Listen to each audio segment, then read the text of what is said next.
लखनऊ के Aliganj sector D में हुए भीषण अग्निकांड के बाद लखनऊ विकास प्राधिकरण ने सख्त रुख अपनाया है। विवादित इमारत के अवैध हिस्से को ढाने की कार्रवाई शुरू कर दी गई। जिस इमारत में 22 जून को अग्निकांड हुआ, इस दर्दनाक हादसे में 15 लोगों की जान चली गई थी, जिसके बाद जांच में इमारत का एक बड़ा हिस्सा बिना मंजूर नक्शे और सुरक्षा मानकों के अवैध रूप से बना हुआ पाया गया था।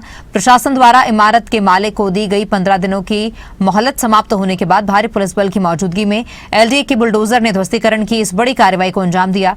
कानून व्यवस्था बनाए रखने के लिए मौके पर 100 से अधिक पुलिसकर्मियों और पीएसी के जवानों को तैनात किया गया। एलडीए की टीम सुबह ही 3 बड़े बुलडोजर और मलबे हटाने वाले क्रेन लेकर मौके पर पहुंची और अवैध रूप से निर्मित मंजिलों को ढहाने का काम शुरू किया गया। आधिकारिक आदेश के अनुसार इस पूरी ध्वस्तीकरण कार्रवाई में आने वाला प्रशासनिक और श्रम का खर्च कानूनी रूप से इमारत मालिक से ही वसूला जाएगा। जांच में यह सामने आया कि एलडीए ने इस इमारत को गिराने का आदेश साल 2016 में ही जारी कर दिया था, लेकिन अधिकारियों की मिलीभगत से फाइल दबी रही, जिसका नतीजा 15 मौतों के रूप में सामने आया। कोई आदेश नहीं, मैं बार बार आदेश मांगता रहा, लेकिन आदेश इन्होंने कोई नहीं दिया। इवन विहित प्राधिकारी के कार्यालय में ताला लगा हुआ है। ये कैसा न्याय है? लोकतंत्र है, कोई जमींदारी का खेल नहीं है। आज 25 तारीख को ही फोर्स लगा करके ये यहाँ पर काम करने चले आए। अगर इन्हें कोई आपत्ति थे मेरे कृत्य से, तो इनको 26 तारीख को आना चाहिए था। बिफोर टाइम कैसे चले आए ये? देखिए, समाजवादी पार्टी समझती इतनी बड़ी घटना हुई थी जहां पे 15 नौजवानों की जान चली गई थी। भारतीय जनता पार्टी की सरकार को पहले ही वहां कार्रवाई करनी चाहिए थी, लेकिन लखनऊ शहर में, उत्तर प्रदेश में बहुत बड़ी संख्या में इमारतें बनी हुई हैं जिनका कमर्शियल यूज हो रहा है। सरकार ने अब मिक्स लैंड यूज नियम लिया है, जहां पे आवासीय बिल्डिंग में कमर्शियल एक्टिविटीज हो सकती हैं। तो भारतीय जनता पार्टी की सरकार की नीतियां भी बहुत सी घटनाओं के लिए जिम्मेदार है। आज लखनऊ शहर बड़ा हो गया है, विभिन्न शहर बड़े हो गए हैं, लेकिन फायर स्टेशन की संख्या मात्र गिनती की है, उंगलियों पे गिनी जा सकती है। और शहर बड़ा है, कहीं कोई घटना हो जाती है तो फायर के को पहुंचने में वहां पे बहुत कठिनाइयों का भी सामना करना पड़ता है और दूरी भी जाता है।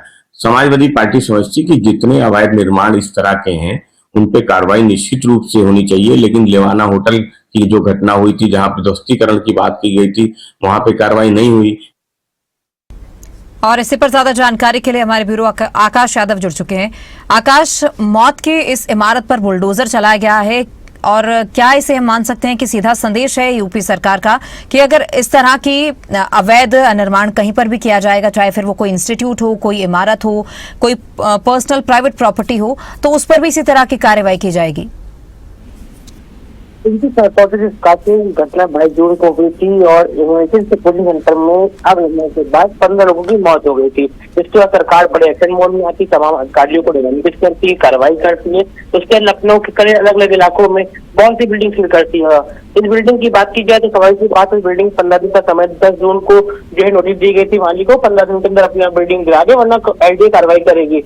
एलडीए कार्रवाई करने के लिए 15 दिन शुक्रवार की सीमा खत्म हो जाती है। एलडीए आज करीब 45 अधिकारियों के साथ तो पुलिस कर्मियों के साथ वहां पहुंचती, जिसमें करीबन 3 बुलडोजर और एक हाइड्रोजन मई और एलडीए के मुताबिक देर शाम तक ही पूरी बिल्डिंग ध्वस्तीकरण कर दी जाएगी। तो संदेश साफ है कि इस तरह से कार्रवाई की जानी है तो बिल्कुल की जाएगी। लेकिन जिस प्रकार से जो हादसा हुआ है, अवैध निर्माण की बात थी, जिस प्रकार से मौत हुई है, शर्मनाक मौत हुई थी, मुख्यमंत्री संज्ञान लिया गया था, लगातार इस पर कार्रवाई करने की बात की गई थी। उसके मुख्यमंत्री ने साफ तौर से कहा कि बेसमेंट में जो शॉप हो या दुकान हो या मेट्रो स्टोर हो या कोचिंग है, उनमें कार्रवाई की जाए। तो एलडीए ने साफ तौर से ऐसी कार्रवाई करते देखने को मिला और आगे भी ऐसी कार्रवाई करने की बात करते आइए। जो वीसी प्रेसिडेंट कुमार है वो साफ तौर से कह रहे थे कि लगातार जो अधिकारी है उन पर निलंबन किया जाएगा, उन्होंने निलंबन किया भी, अधिकारियों पे जांच भी उठाई है, आगे जो कार्रवाई लगातार वो जारी रखते हैं। जी, बहुत शुक्रिया आकाश जानकारी के लिए।